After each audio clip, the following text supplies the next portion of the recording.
LRS పై మంత్రి పొంగులేటి సానుకూల నిర్ణయంపై గౌరవ సలహాదారులు గరికపాటి ఆంజనేయ ప్రసాద్, బిల్డర్స్ అసోసియేషన్ అధ్యక్షులు తుంపల కృష్ణమోహన్, పలువురు సంఘ ప్రతినిధులు హర్షం ప్రకటించారు. లేఅవుట్ల క్రమబద్ధీకరణ పథకం ఎల్ఆర్ఎస్ నిర్ణయాన్ని హర్షిస్తూ రెవెన్యూ శాఖ మంత్రి పొంగులేటి శ్రీనివాసరెడ్డికి ధన్యవాదాలు తెలుపుతూ Khammam builders association, Khammam real estates associations అధ్యక్షులు తుంపల కృష్ణమోహన్ ఆధ్వర్యంలో ఖమ్మం బైపాస్ మార్గంలో మీడియా సమావేశం ఏర్పాటు చేశారు. మంత్రి నిర్ణయంతో ఖమ్మం జిల్లాలో స్థిరాస్తి వ్యాపారం తిరిగి పుంజుకుంటుంది అని, వేలాది మందికి జీవనోపాధి లభిస్తుంది అని వారు పేర్కొన్నారు. అనంతరం మంత్రి పొంగులేటి చిత్రపటానికి పాలాభిషేకం నిర్వహించారు. ఈ కార్యక్రమంలో సంఘం గౌరవ సలహాదారులు గరికపాటి ఆంజనేయ ప్రసాద్, క్రెడాయి అధ్యక్షులు బండి జయకిషోర్, ఖమ్మం బిల్డర్స్ అసోసియేషన్ అధ్యక్షులు తుంపాల కృష్ణమోహన్, ఖలీల్ బాయ్, లక్ష్మణ్ నాయక్, ఎస్కే కాసిం, బానోతు సత్యనారాయణ, కార్యదర్శి దోసపాటి ప్రవీణ్, తిప్పిరెడ్డి రాజశేఖర్ రెడ్డి, వాసిరెడ్డి నాగేశ్వరరావు, బానోత్ సునీల్ తదితరులు పాల్గొన్నారు. ఈరోజు ఈ సమావేశానికి హాజరైన బిడ్ల రియల్ ఎస్టేట్ సోదరులకి, ముఖ్యంగా పత్రికా సోదరులకి నా నమస్కారం. మనందరికీ తెలిసిందే, గత 2 సంవత్సరాల నుంచి కూడా ఈ నిర్మాణం రియల్ ఎస్టేట్ రంగం పూర్తిగా కుంటుపడిపోయింది. అభివృద్ధి లేదు, ప్రభుత్వం నుంచి ఎటువంటి ప్రోత్సాహం లేక తెలంగాణ రాష్ట్రంలో ఈ వ్యవస్థ మరీ రోజు రోజుకు పూర్తిగా సత్తుపడిపోయి ఇవాళ ఈ రంగంలో మీద ఆధారపడ్డ వాళ్ళందరూ కూడా ఇతర మార్గాల గురిలో బతకడానికి ప్రయత్నాలు మొదలుపెట్టారు. ఈరోజు ఈ ప్రభుత్వం వచ్చి నిన్న తీసుకొచ్చిన ఈ జీవో అంపశయ మీద ఉన్న ఈ రంగాలకి తులసి నీళ్ళు పోసినట్టుగా అయింది. గత ప్రభుత్వం తీసుకున్న కొన్ని అశాస్త్రీయమైన నిర్ణయాల వల్ల ఈ రంగం పూర్తిగా నష్టాల్లో కూరుకుంది. మనందరికీ తెలిసిందే, వ్యవసాయం తర్వాత అసంఘటిత రంగాల్లో ఎక్కువ ఉపాధి కల్పించే రంగాలు ఇవి. ఈ రంగాన్ని పూర్తిగా నిర్లక్ష్యంగా హ్యాండిల్ చేసి కక్ష సాధన చర్యలతో గత ప్రభుత్వం తీసుకున్న కొన్ని నిర్ణయాల వల్ల ఈ సంక్షోభంలో పడ్డది.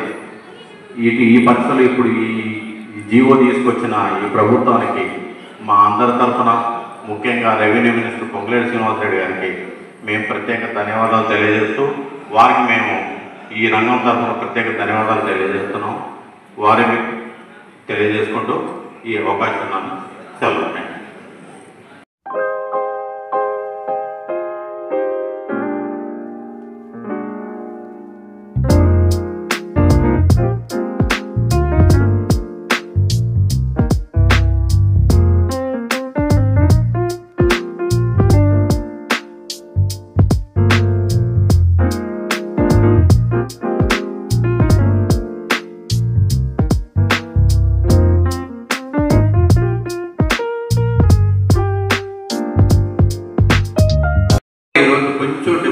కమ్యూనికేషన్ గ్యాప్ వల్ల చిన్న మార్పులు చేయాల్సి ఉందని చెప్పేసి పత్రికాముఖంగా కూడా గౌరవనీయులు మినిస్టర్ గారికి తెలియపరచుకున్నాం.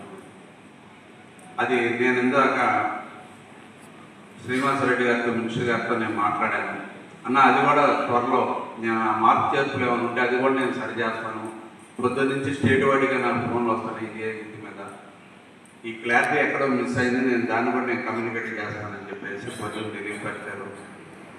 దయచేసి మీడియా ముఖంగా నేను చెప్పేది ఏంటంటే, దాన్ని కూడా సవరిస్తే ఇంకా ఇంకా ఇంకా మేము చాలా చాలా సంతోషం ఉంటాం.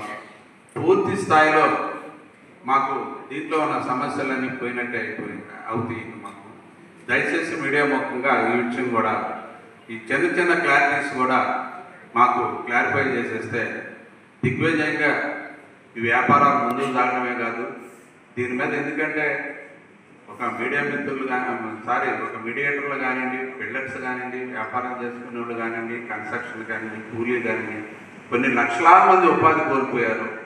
అందరూ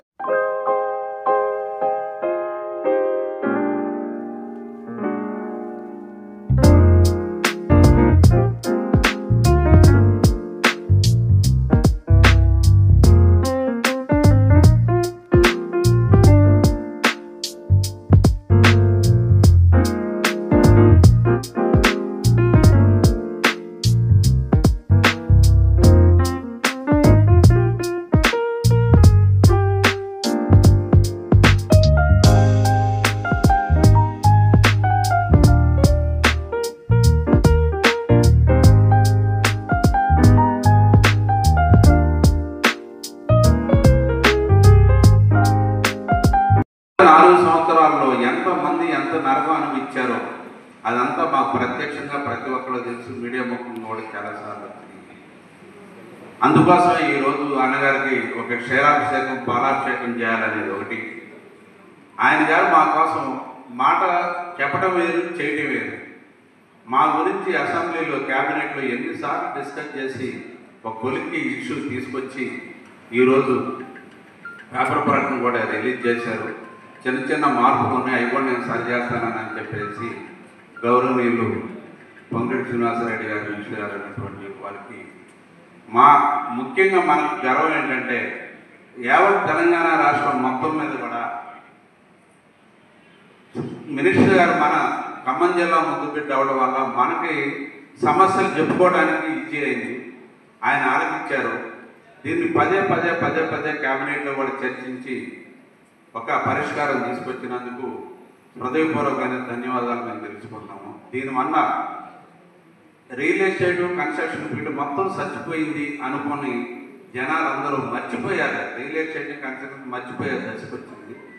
మళ్ళీ అందరికీ జీవితాల్లో మళ్ళీ ఆశ స్వీకరించింది. ప్రతి ఒక్కరి జీవితంలో కూడా మళ్ళీ ఇది ఒక వ్యాపారం మళ్ళీ మనం చేసుకోవచ్చు, మళ్ళీ కుటుంబాలతో మనం ఆనందాలతో మనం మళ్ళీ మన కుటుంబాల్లో వెలుగులు చూడవచ్చు అనే ఆశ నిన్నటి నుంచి చాలామంది ఫోన్లు చేసి అదే సంతోషం వ్యక్తం చేస్తున్నారు. అందుకోసమే ఆయన గారికి ధన్యవాదాలు చెప్పడం కోసం ఈరోజు మేము ఈ మీటింగ్ పెట్టి మీడియా ముఖంగా